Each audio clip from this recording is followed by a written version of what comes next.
Good morning. मैं Kapoor Chand Verma, assistant professor AVST BCom part third का जो हमारा चैप्टर चल रहा है विनियोग एवं स्कंद बाजार शोधों का लेखांकन।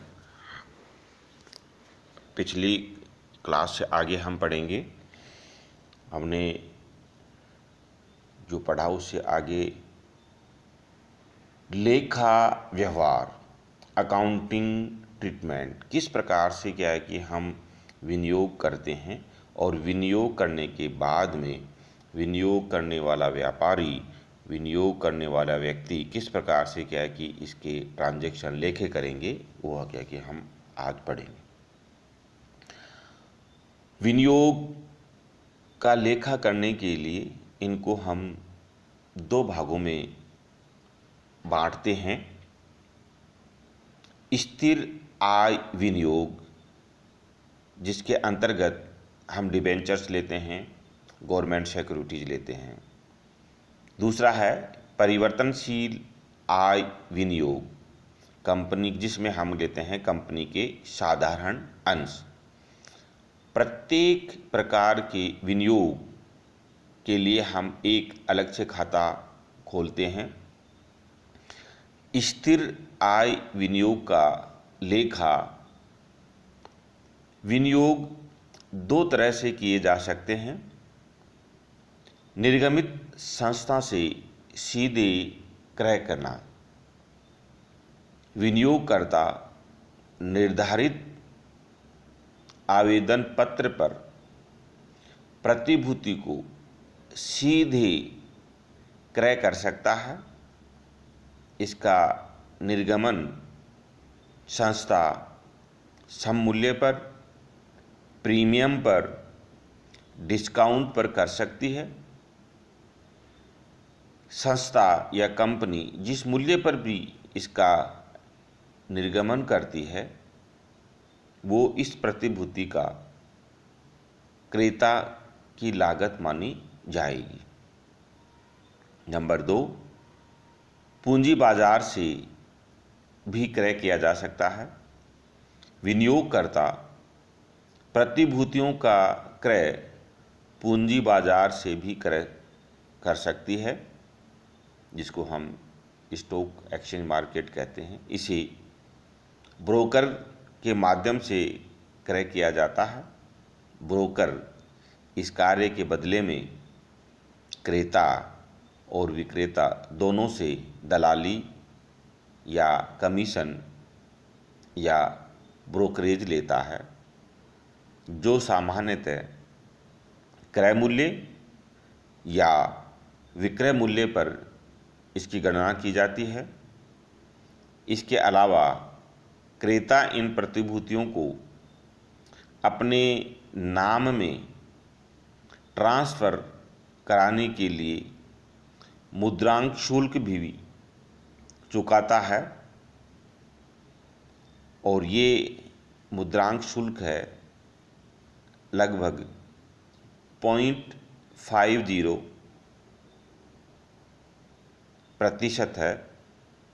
इस प्रकार प्रतिभूति की लागत ज्ञात करने के लिए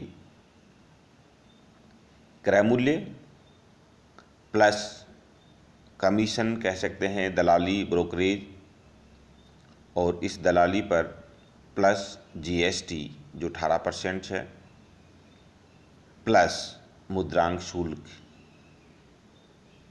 इन सब का योग है इस प्रतिभूति को क्रय करने की लागत। विक्रय राशि ज्ञात करने के लिए सेल्स प्राइस माइनस दलाली या ब्रोकरेज या कमीशन माइनस GST। निर्गमित करने वाली संस्था प्रतिभूति पर ब्याज का भुगतान वर्ष में 2 बार करती है। यदि ब्याज घोषित तिथि को या उसके तुरंत अगले दिन प्रतिभूति का क्रय किया जाता है तो इसकी लागत का निर्धारण, जो ये अभी फार्मूला बताया गया है, उसके अनुसार ज्ञात किया जाता है।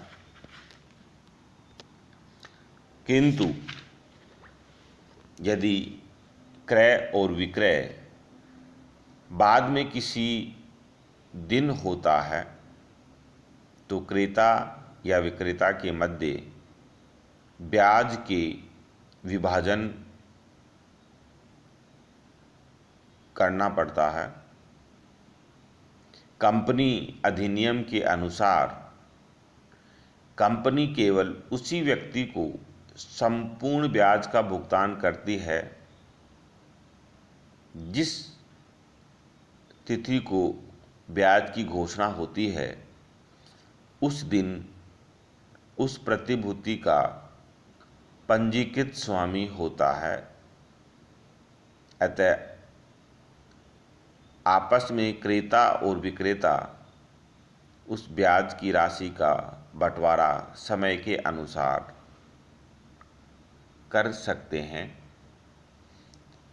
इस ब्याज के आधार पर क्रय विक्रय प्रतिभूतियों का दो प्रकार से होता है। ब्याज सहित क्रय विक्रय, कम इंटरेस्ट परचेज और सेल। इस प्रकार क्रय विक्रय समझौते में क्रय विक्रय मूल्य सौदों की तिथि तक के देय ब्याज के साथ होता है, अर्थात क्रेता जिस राशि का भुगतान करता है या विक्रेता को जो राशि प्राप्त होती है उसमें क्रय की तिथि तक का ब्याज जुड़ा हुआ या शामिल होता है।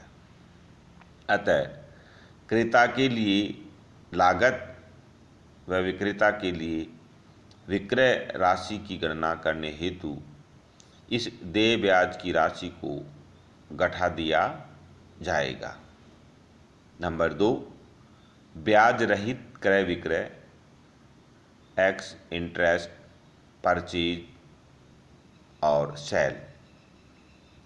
इस प्रकार के ट्रांजैक्शन के अंतर्गत क्रय या विक्रय मूल्य सौदे की तिथि तक के देय ब्याज के अतिरिक्त होता है, अर्थात क्रेता को क्रय मूल्य के अलावा सौदे की तिथि तक का देय ब्याज और देना होगा। ठीक इसी तरह विक्रेता भी